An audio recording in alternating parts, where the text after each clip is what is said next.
মাদক পুরা বাংলাদেশের সমস্যা, কিশোর গ্যাংও পুরা বাংলাদেশের সমস্যা। এগুলি আমরা চাইলেও একদিনে শেষ করা যাবে না, এটা আমাদেরকে বুঝতে হবে।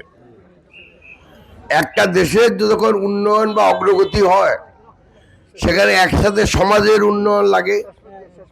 সমাজের উন্নয়ন বলতে সমাজের যেন শৃঙ্খলা থাকে, সমাজে একে অপরকে বিশ্বাস করা, সমাজে নিজেরা একতাবদ্ধ হওয়া, সমাজের আইন শৃঙ্খলা ভালো হওয়া।